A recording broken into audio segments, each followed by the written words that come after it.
So, my brother instead pulled me inside, where I cried in the living room while my husband's mother tried to calm him down. I could hear him screaming outside about how 3 daughters were too many, and how he doesn't want 4 kids but also wants a son. Ever since that moment, my husband has hardly talked to me. He's been sleeping in the guest bedroom, and when we do interact, he's clearly upset and mad, trying to argue with me. I tried to talk to him about it, and asked how he'll be with our 3 daughters, but he scoffed at me, and told me he will provide them shelter and food but isn't interested in daughters, and doesn't plan to have a close relationship with them. That sealed the deal that I want to divorce him, and I cried myself to sleep last night. I don't know what to do. My mother and mother-in-law make me feel like maybe I'm overreacting to my husband's behavior, but my brother says this is not normal as he and his husband, both men, absolutely love their daughter. I'm also not sure what I'll do with myself if I divorce my husband. I don't work, and I'm not sure how I'll be able to find a job that can support me and 3 babies all on my own, or how I'll make time for all of them when I have to work. I feel so lost and helpless. Update 1. I didn't expect to have an update so soon, but after reading everyone's comments, I decided to take action immediately and went to my brother's house. We talked for hours throughout the night and decided that, yes, I'm going to go through with divorcing my husband. He's shown the kind of man he is, and I don't want to live in or raise daughters in that kind of environment. I'm going to move in with my brother during all of this. He and his husband have a nice, large house where I can have my own room and a nursery for the triplets.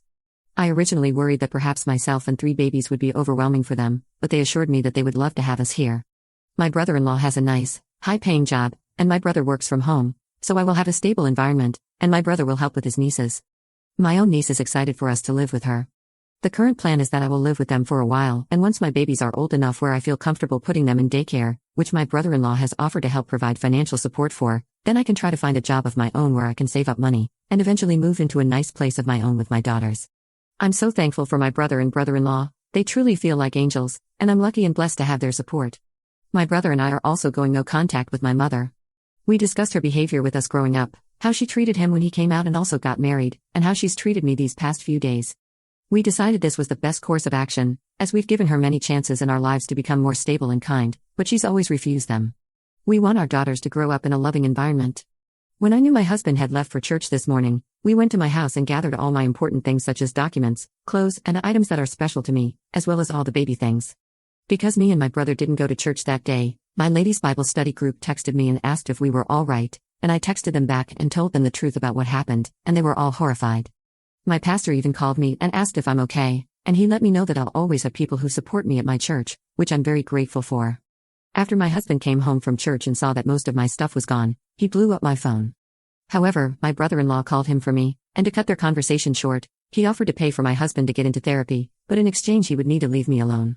My husband has not tried to contact me since, and he has yet to give my brother-in-law an answer for his therapy offer. All in all, I'm so grateful for my brother and his husband. I wouldn't be able to do any of this without them.